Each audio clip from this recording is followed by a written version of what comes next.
আল্লাহ তাআলা যখন সর্বপ্রথম হযরত আদম আলাইহিস সালামকে সৃষ্টি করলেন, আদম আলাইহিস সালামকে সৃষ্টি করার পর আল্লাহ তাআলা আদম আলাইহিস সালামকে ইলম শিক্ষা দিয়েছে। ওয়া আল্লামা আদম আল আসমাআ কুল্লাহা।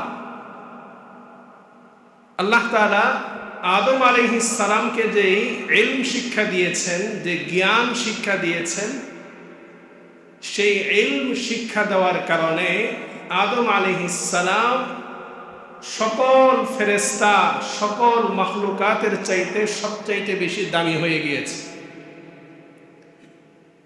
আদম আলাইহিস সালামের এই মর্যাদার কারণেই আদম আলাইহিস সালামকে ফেরেশতাদেরকে আল্লাহ তাআলা নির্দেশ দিয়েছেন যে তোমরা আদমকে সিজদা করো। তো বনি আদমের সম্মান মর্যাদা অন্য মাখলুকাতের উপরে যে আল্লাহ তাআলা দিয়েছেন, বনি আদমের শ্রেষ্ঠত্বের অন্যতম কারণ হচ্ছে ইলম, জ্ঞান। জ্ঞানের কারণে আল্লাহ তাআলা বনি আদমকে শ্রেষ্ঠত্বের মর্যাদা দিয়েছেন, সর্বোচ্চ মর্যাদা দিয়েছেন। দুনিয়াতে আমরা যে জ্ঞান অর্জন করি, স্বাভাবিকভাবে এই জ্ঞান আমরা দুই ভাগে ভাগ করি। এক প্রকারের জ্ঞান যেটা হচ্ছে দুনিয়াবি জ্ঞান, দুনিয়াবি শিক্ষা। যেই দুনিয়াবি শিক্ষায় প্রায় 90% মানুষ শিক্ষিত হচ্ছে। আরেক প্রকারের জ্ঞান, আরেক প্রকারের শিক্ষা হচ্ছে দ্বীনি শিক্ষা, ইলমে ওয়াহির শিক্ষা। যেই শিক্ষায় খুব কম সংখ্যক আমাদের সন্তানদেরকে আমরা শিক্ষিত বানাচ্ছি। দুনিয়াতে দুনিয়াবি যত শিক্ষা আছে, সেই শিক্ষাগুলোর মধ্যে আমরা আবার দুটি ভাগে ভাগ করতে পারি।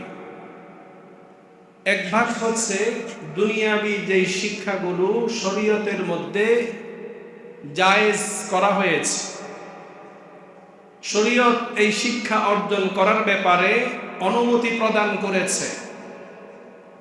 আরেক প্রকারের শিক্ষা হচ্ছে যেই শিক্ষা শরিয়া কর্তৃক যেই শিক্ষাকে নিষিদ্ধ করা হয়েছে, যেই ইলম অর্জন হারাম করা হয়েছে। দুনিয়ার মধ্যে যেই শিক্ষার দ্বারা মানুষের উপকার হয়, উপকারী ইলম, উপকারী বিদ্যা, এটা শরীয়তের মধ্যে জায়েজ। শুধু জায়েজ নয়, কেউ যদি সহিহ নিয়তে খিদমাতে খালক, মানুষের সেবার উদ্দেশ্যে, আল্লাহর সন্তুষ্টির উদ্দেশ্যে সেই শিক্ষা অর্জন করে এবং সেই শিক্ষার দ্বারা মানুষের খেদমত করে, তাহলে সেটা তার জন্য দুনিয়াতে যেমনিভাবে তার সম্মানের কারণ হবে, কিয়ামতের ময়দানে এটা তার জন্য নাজাতের জরিয়াও হবে। আপনি ডাক্তারি পেশায় পড়ালেখা করছেন, আপনি ইঞ্জিনিয়ারিং পেশায় পড়ালেখা করছেন, আপনার সন্তানকে আপনি ব্যবসা বাণিজ্যের সাইডে পড়ালেখা করাচ্ছেন, যেই পেশায় আপনি পড়ালেখা করাচ্ছেন, যেগুলোর দ্বারা মানুষের উপকার, দুনিয়াবি ফায়দা, সেগুলো যদি সে সততার সাথে শিক্ষা অর্জন করার পরে সেই ইলম সততার সাথে সেই কর্ম সম্পাদন করে, অসৎ পথে না যায়। ইন্নাল্লাহা ওয়া মালাইকাতাহু ইউসাল্লুনা আলান নবী ইয়া আইয়ুহাল্লাযীনা আমানু সাল্লু আলাইহি ওয়া সাল্লিমু তাসলিমা। সাল্লাল্লাহু আলা সাইয়্যিদিনা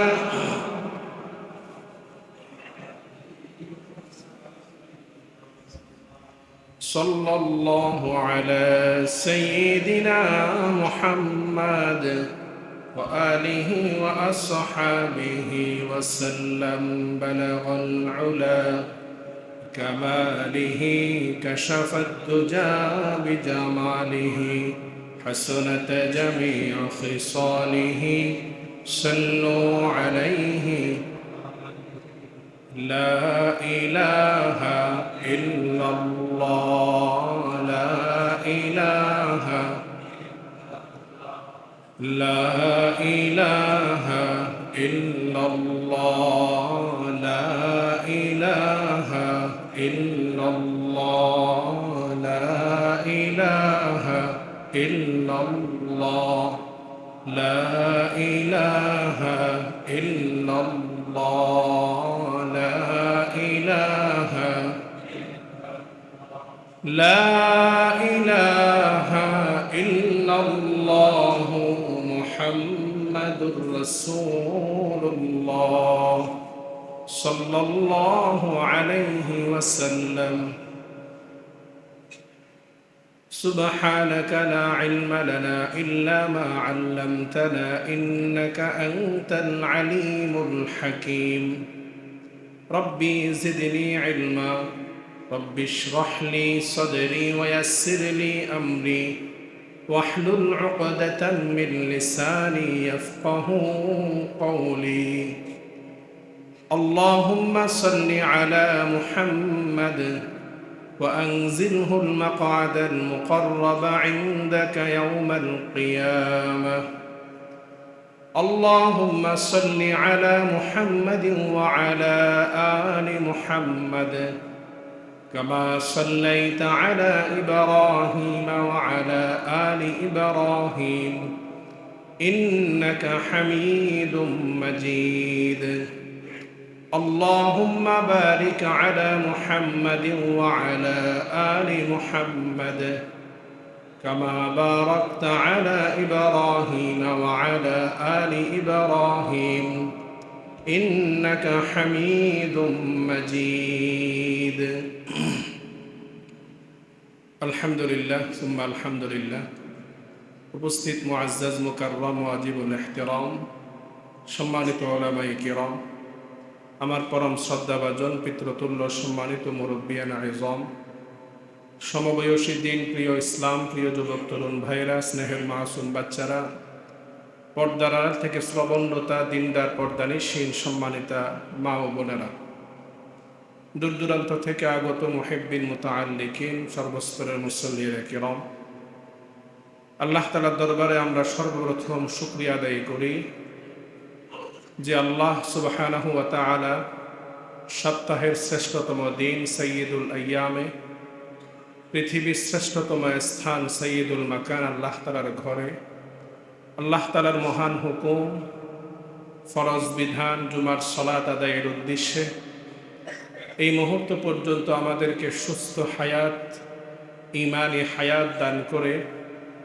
দুনিয়াবি সকল কাজকর্ম থেকে ফারেক করে আল্লাহ তাআলা আমাদেরকে সকলের আগে আল্লাহ তাআলার ঘরে আসার, বসার, দ্বীনি আলোচনা শোনার, বলার তৌফিক আল্লাহ তাআলা আমাদেরকে দান করেছেন। আমরা সেই মুনিবের দরবারে অন্তরের অন্তঃস্থল থেকে, হৃদয়ের গভীর থেকে উচ্চ কণ্ঠের সমস্বরে কালিমাতুশ শুকর করছি। সকলে বলি আলহামদুলিল্লাহ। অসংখ্য অগণিত দরুদ এবং সালামের হাদিয়া পেশ করছি দুজাহানের বাদশাহ সরকারে দু আলম সৈয়দুল কাউনাইন ওয়াস সাকলাইন রাহমাতুল লিল আলামিন জনাবে মুহাম্মদুর রাসূলুল্লাহ সাল্লাল্লাহু আলাইহি ওয়াসাল্লামের প্রতি। মুহতারাম হাজিরিন, পবিত্র শাওয়াল মাসের আজকে দ্বিতীয় জুমা। আজকে পবিত্র কোরআনুল কারীমের যে আয়াতে কারিমা তেলাওয়াত করেছি, রাসূলুল্লাহ সাল্লাল্লাহু আলাইহি ওয়াসাল্লামের সহিহ একটি ছোট্ট হাদিস আপনাদের সামনে তেলাওয়াত করেছি। কোরআনের আয়াত এবং হাদিস থেকে মোটামুটি এতটুকুন ধারণা অনেকেই করতে পেরেছি যে আল্লাহ তাআলা পবিত্র কোরআনের এই আয়াতে আলেমের মর্যাদা বর্ণনা করেছেন রাসূলুল্লাহ সাল্লাল্লাহু আলাইহি ওয়াসাল্লামের এই হাদিসে দ্বীন ইলম শিক্ষার গুরুত্ব বর্ণনা করেছেন। ইসলাম যখন আসে তখন পৃথিবী এমন একটা অবস্থায় ছিল যেই অবস্থাকে, যেই যুগকে ইতিহাসের পাতায় জাহিলি যুগ বলা হয়। জাহিলি যুগ এটার দ্বারা আমরা কি বুঝি? জাহিলি যুগ দ্বারা অর্থ হচ্ছে মূর্খতার যুগ, অজ্ঞতার যুগ। মূর্খতা, অজ্ঞতা।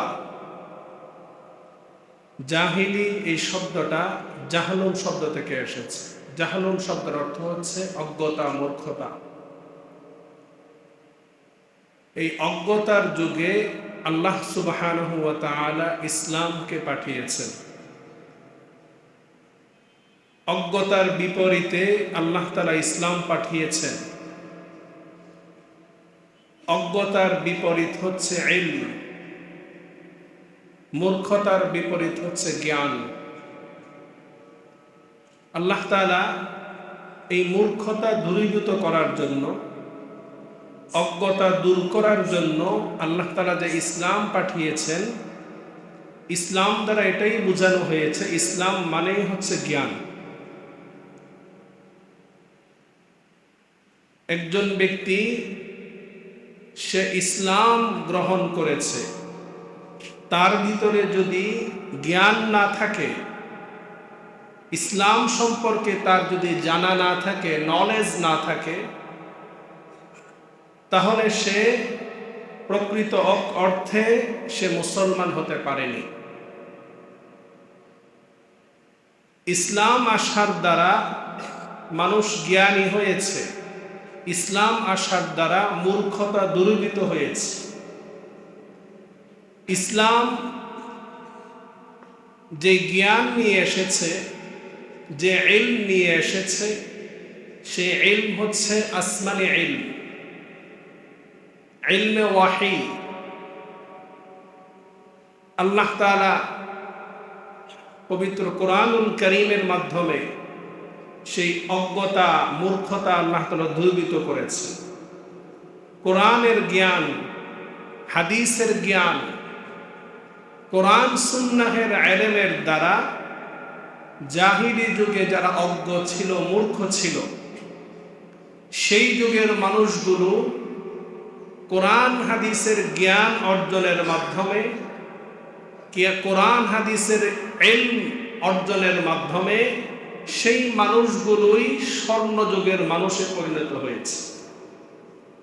যেই মানুষগুলো এক সময় জাহিলি যুগের অজ্ঞ মানুষ ছিল, মূর্খ মানুষ ছিল, সেই মানুষগুলো ইসলাম আসার পরে, ইসলাম যে জ্ঞান নিয়ে এসেছে, ইলম নিয়ে এসেছে, সেই কোরআন সুন্নাহর ইলম অর্জনের মাধ্যমে আল্লাহ তাআলা সেই মানুষগুলোকেই দুনিয়াতে থাকা অবস্থায় জান্নাতের সুসংবাদ প্রদান করেছে। সেই মানুষগুলো দুনিয়ার মধ্যে শ্রেষ্ঠ মানুষের উপাধি তারা পেয়েছে। আল্লাহ সুবহানাহু ওয়া তাআলা বনি আদমকে যে সম্মানিত করেছেন, মর্যাদা দিয়েছেন, বনি আদমের মর্যাদার অন্যতম একটি প্রধান কারণ হচ্ছে ইলম। আল্লাহ তাআলা যখন সর্বপ্রথম হযরত আদম আলাইহিস সালামকে সৃষ্টি করলেন, আদম আলাইহিস সালামকে সৃষ্টি করার পর আল্লাহ তাআলা আদম আলাইহিস সালামকে ইলম শিক্ষা দিয়েছে। ওয়া আল্লামা আদম আল আসমাআ কুল্লাহা। আল্লাহ তাআলা আদম আলাইহিস সালামকে যে ইলম শিক্ষা দিয়েছেন, যে জ্ঞান শিক্ষা দিয়েছেন, সেই ইলম শিক্ষা দেওয়ার কারণে আদম আলাইহিস সালাম সকল ফেরেশতা, সকল মাখলুকাতের চাইতে সবচাইতে বেশি দামি হয়ে গিয়েছে।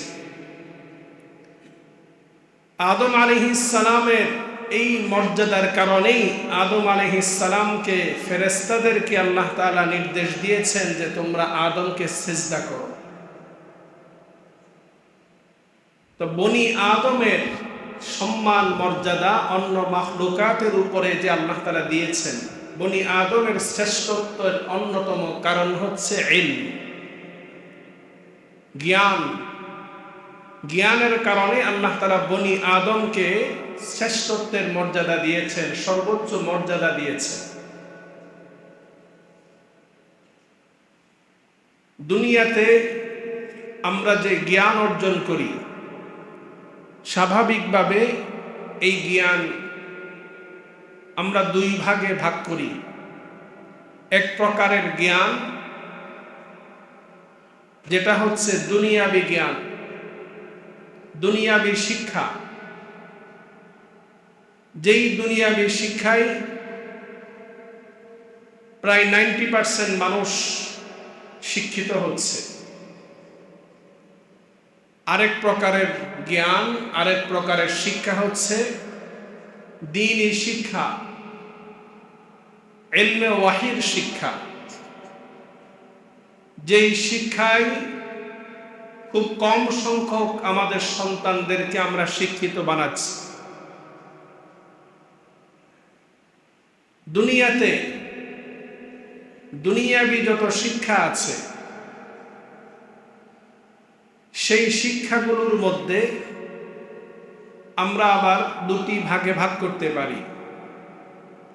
এক ভাগ হচ্ছে দুনিয়াবি যেই শিক্ষাগুলো শরীয়তের মধ্যে জায়েজ করা হয়েছে, শরীয়ত এই শিক্ষা অর্জন করার ব্যাপারে অনুমতি প্রদান করেছে। আরেক প্রকারের শিক্ষা হচ্ছে যে শিক্ষা শরিয়া কর্তৃক যেই শিক্ষাকে নিষিদ্ধ করা হয়েছে, যেই ইলম অর্জন হারাম করা হয়েছে। দুনিয়ার মধ্যে যেই শিক্ষার দ্বারা মানুষের উপকার হয়, উপকারী ইলম, উপকারী বিদ্যা, এটা শরীয়তের মধ্যে জায়েজ। শুধু জায়েজ নয়, কেউ যদি সহিহ নিয়তে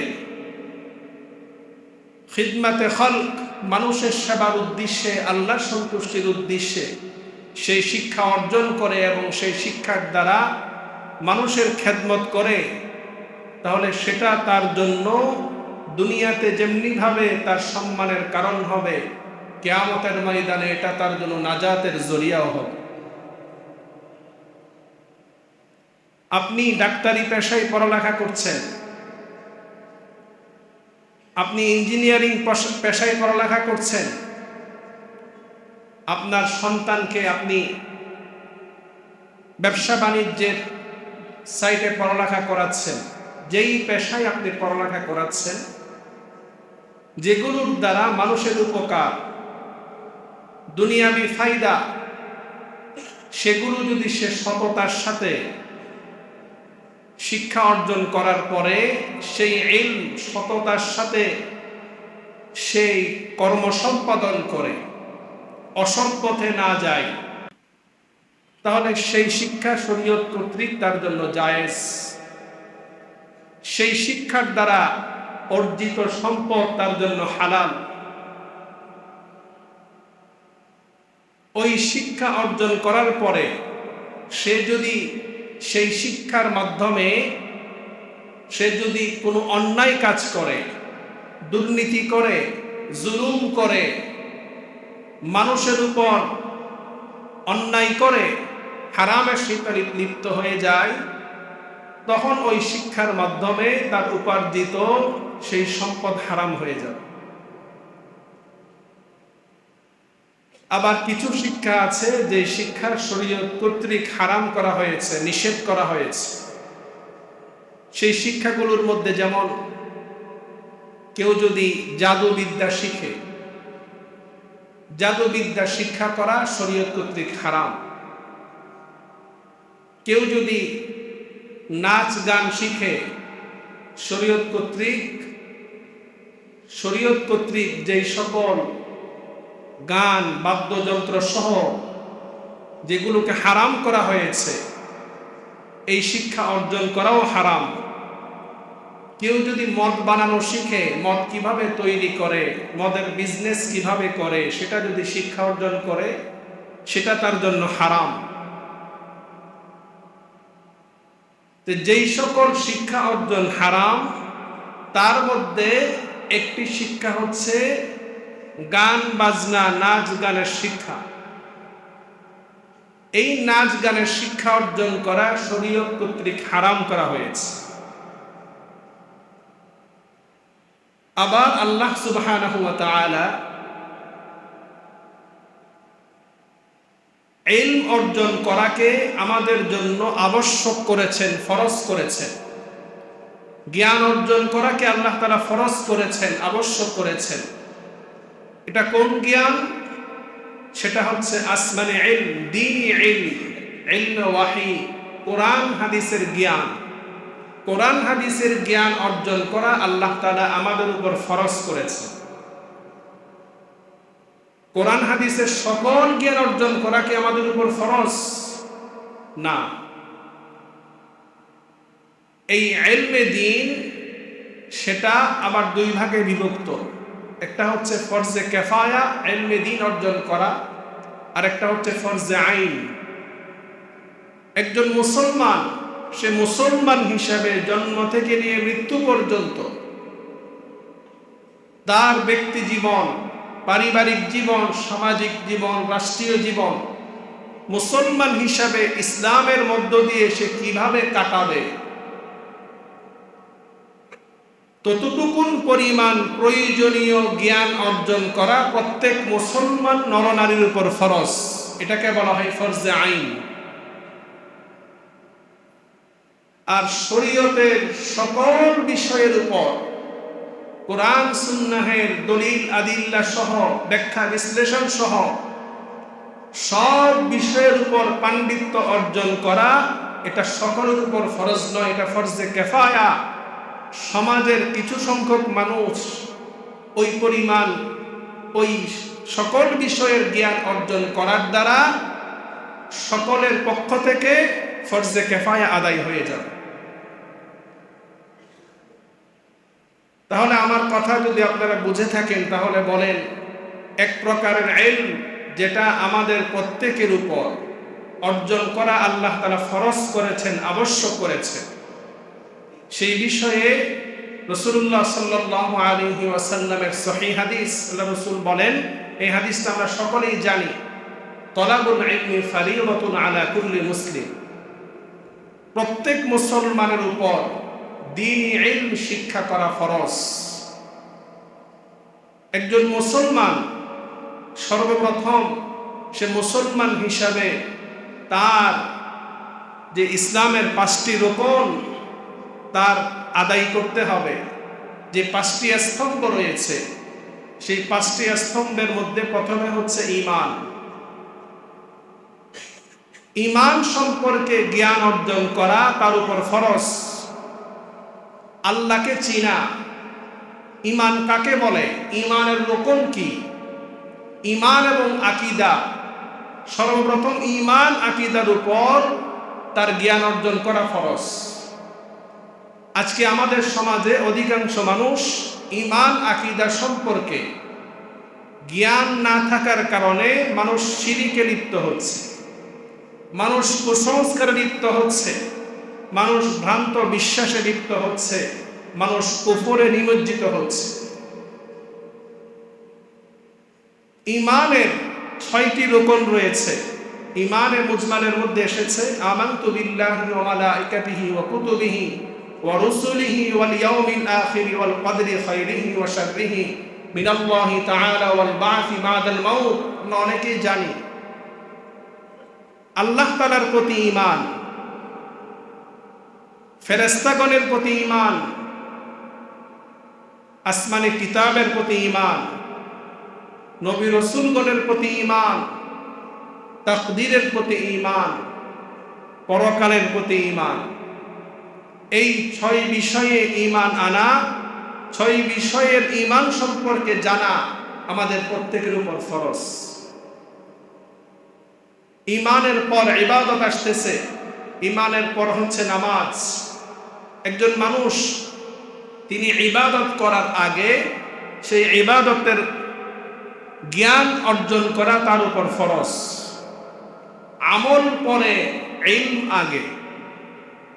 আপনি এখন নামাজ পড়বেন, নামাজের ইলম যদি না থাকে, নামাজের জ্ঞান যদি না থাকে, নামাজ যদি আপনি কিভাবে পড়বেন সেটা যদি না জানেন, তাহলে নামাজ পড়বেন কিভাবে? এই জন্য আমলের আগে ইলম অর্জন করতে হবে। তো শরীয়তের মধ্যে একজন মানুষ তার সারা জীবনে ইবাদত করতে গিয়ে তার নামাজ ইবাদতের মধ্যে অন্যতম। সেই নামাজ সে কিভাবে পড়বে, নামাজ সহিহ শুদ্ধ হওয়ার জন্যে নামাজের যত মাসলা মাসাইল আছে,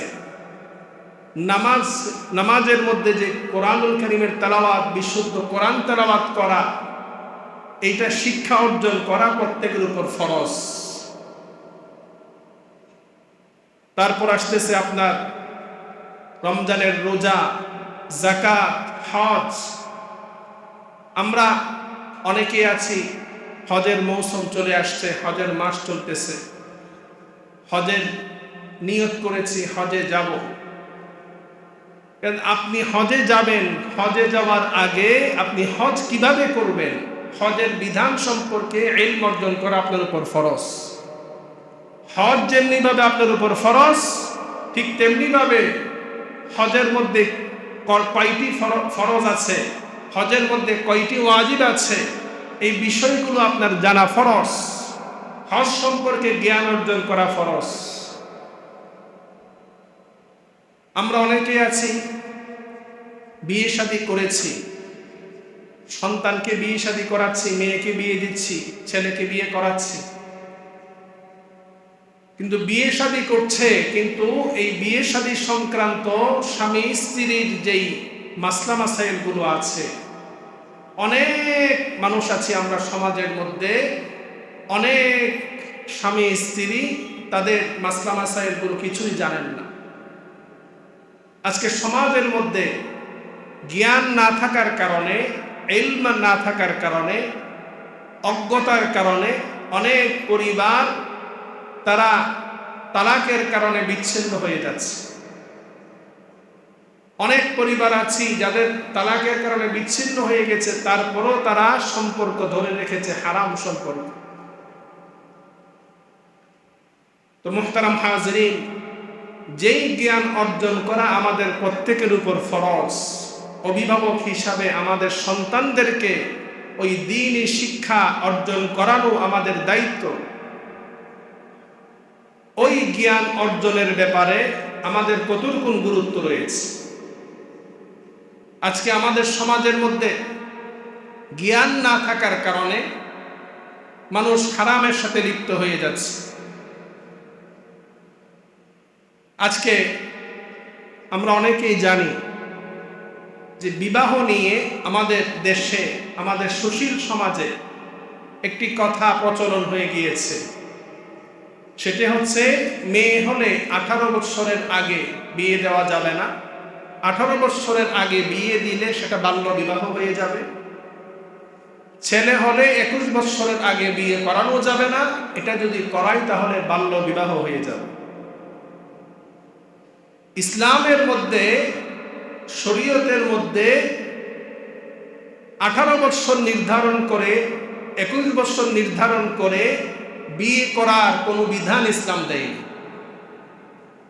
ছেলে মেয়ে যখন প্রাপ্তবয়স্ক হবে, বুঝমান হবে, বিয়ের উপযুক্ত হবে, তার বয়স 18 বছরের কম হলেও তারা একে অপরকে বিয়ে করবে, তাদের জন্য এটা জায়েজ।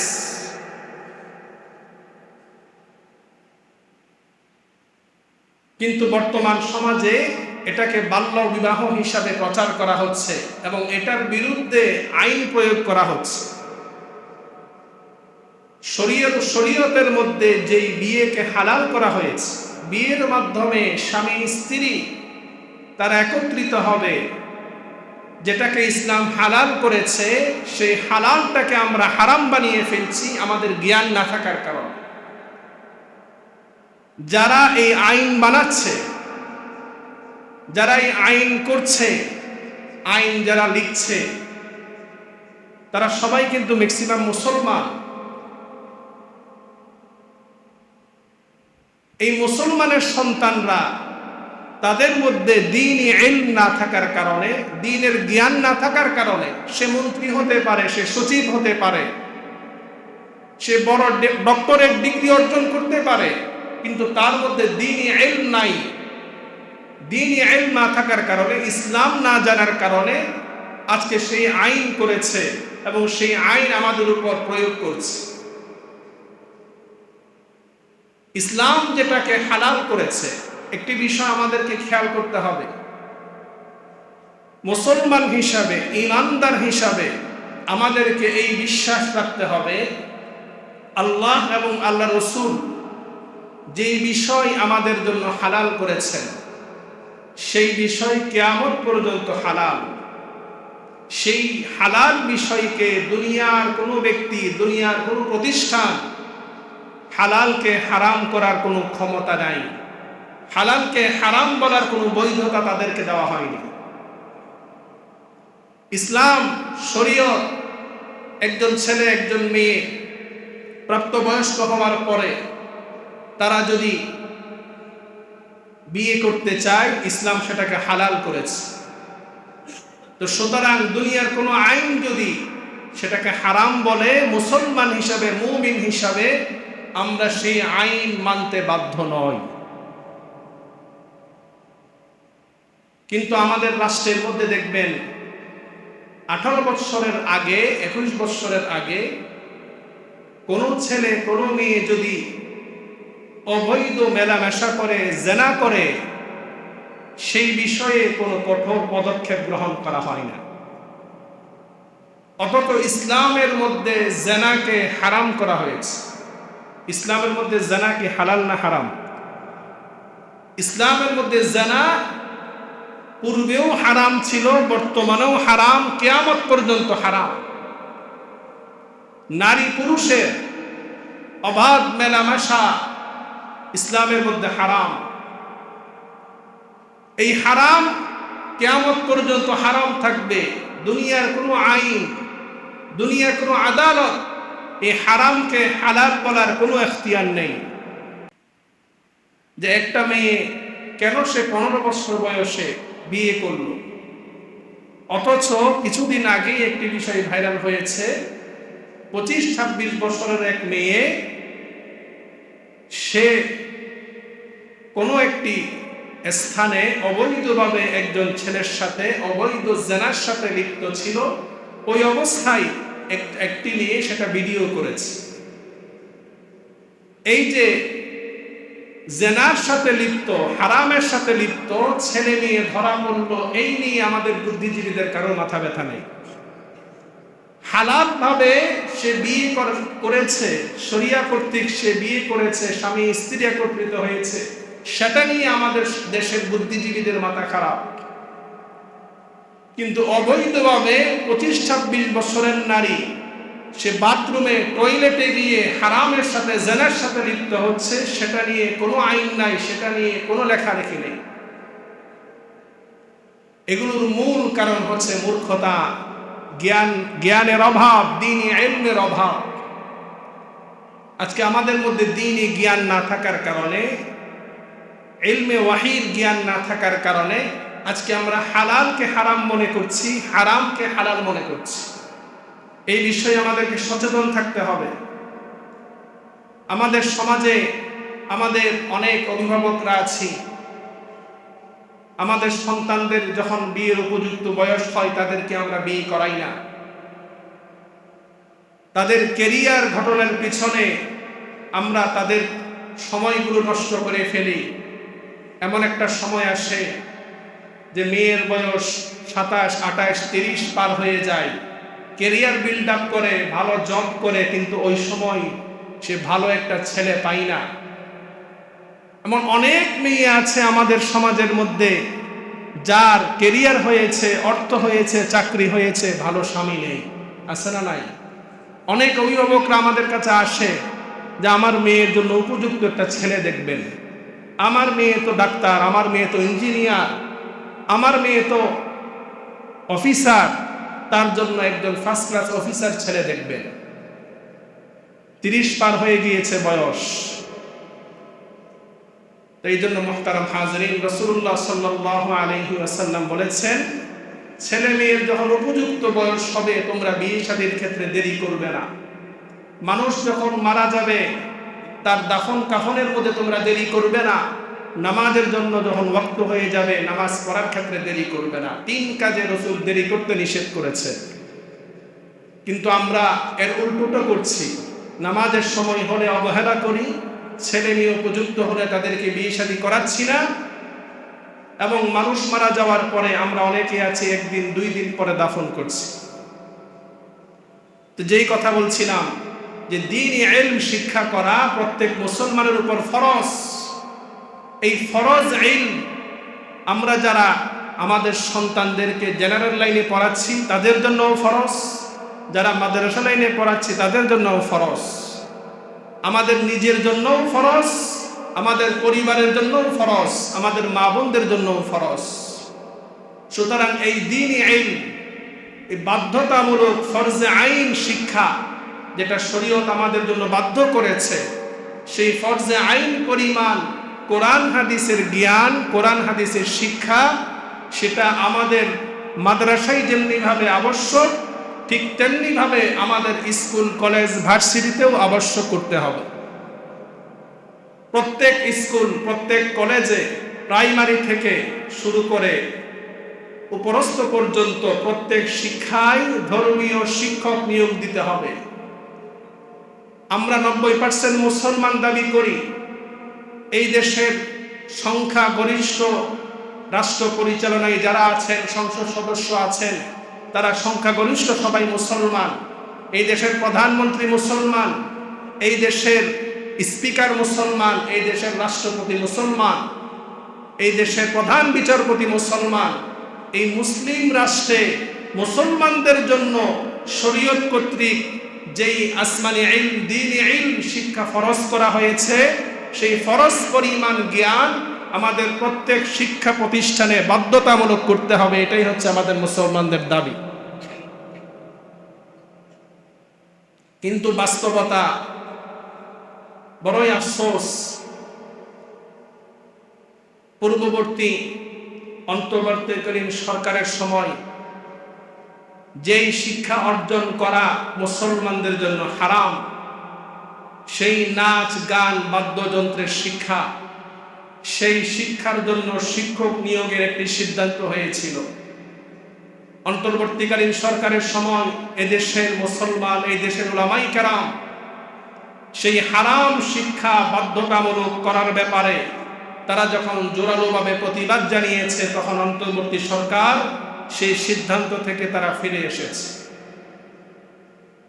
কিন্তু বর্তমানে আবারও আমরা দেখতে পাচ্ছি, বর্তমান সরকারের যিনি সংস্কৃতি মন্ত্রী নিতাই রায় চৌধুরী, সম্ভবত তার নাম, সেই নিতাই রায় সে বলেছে যে প্রত্যেক শিক্ষা প্রতিষ্ঠানে গান বাজনার শিক্ষা বাধ্যতামূলক করা হবে। নাউজুবিল্লাহ।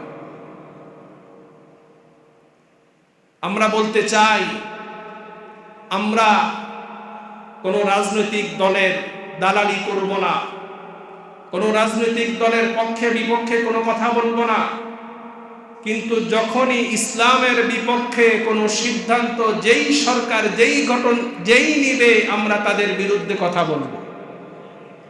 এই জন্য আমাদের 90% মুসলমানের দাবি, যেই সিদ্ধান্ত গ্রহণ করা হয়েছে আমাদের কোমলমতি সন্তানদেরকে প্রাথমিক বিদ্যালয়, প্রাইমারি থেকে শুরু করে মাধ্যমিক, উচ্চ মাধ্যমিক, তাদেরকে যে গান বাজনো, নাচ গানের শিক্ষা যে বাধ্যতামূলক করা হয়েছে, সেই বাধ্যতামূলক শিক্ষা সেটা অবশ্যই বাতিল করতে হবে। ইসলামের মধ্যে যেখানে, শরীয়তের মধ্যে যেখানে নাচ গান বাদ্যযন্ত্রকে হারাম করা হয়েছে, সেই হারাম শিক্ষাকে আমাদের মুসলমানের সন্তানদের জন্য বাধ্যতামূলক করা যাবে না। এটা আপনি অপশনাল রাখতে পারেন, যার মনে চাই সে শিখবে। এখানে অনেক ধর্মের মানুষ আছে, অনেক ধর্মের সন্তানরা আছে, যাদের চয়েস হবে, যাদের পছন্দ হবে তারা শিখবে, কিন্তু মুসলমানদের জন্য এই শিক্ষা বাধ্যতামূলক করতে দেওয়া যাবে না। মুসলমানদের জন্য আল্লাহ প্রদত্ত যেই দ্বীন, এই শিক্ষা, কোরআনের শিক্ষা বাধ্যতামূলক করা হয়েছে, সেই শিক্ষা আমাদের শিক্ষা প্রতিষ্ঠানগুলোর মধ্যে বাধ্যতামূলক করে ধর্মীয় শিক্ষক নিয়োগ দিতে হবে।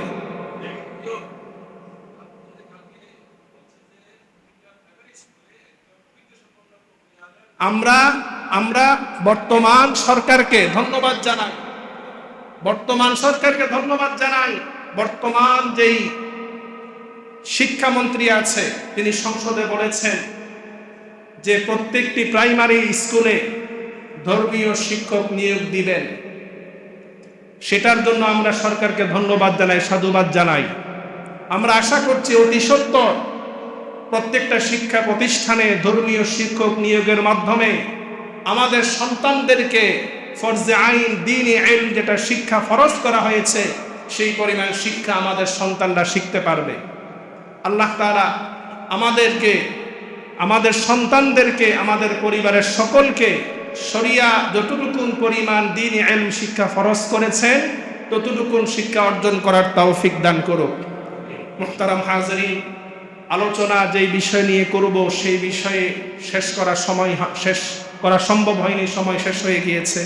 মুহতারাম হাজিরিন, এতটুকু আমরা বুঝার চেষ্টা করি, আল্লাহ তাআলা আমাদেরকে যে ইসলাম দিয়েছেন, সেই ইসলাম যদি আমরা পরিপূর্ণভাবে মানতে চাই, আমরা যদি ইসলামের প্রত্যেকটি বিধান মানতে চাই, সেই বিধান মানার আগে আমাদেরকে সেই বিধান সম্পর্কে অবশ্যই জ্ঞান অর্জন করতে হবে। জ্ঞান ছাড়া আমরা কোনো বিধান সঠিকভাবে মানতে পারবো না। আপনি ব্যবসা করবেন, আপনার ব্যবসা কতটুকু হালাল হবে, কতটুকু হারাম হবে, কিভাবে করলে হালাল হবে, কি কাজ করলে হারাম হবে, আপনি ব্যবসা করার আগে এই বিষয়ে আপনাকে জানতে হবে। প্রত্যেকটি সেক্টরে আপনি ইসলাম অনুযায়ী যখন চলতে চাইবেন, আপনাকে প্রথমেই জ্ঞান অর্জন করতে হবে। আল্লাহ তাআলা আমাদের সকলকে দ্বীনি ইলম শিক্ষা করার তৌফিক দান করুক। ওয়া আখিরু দাওয়ানা আলহামদুলিল্লাহি রাব্বিল আলামিন।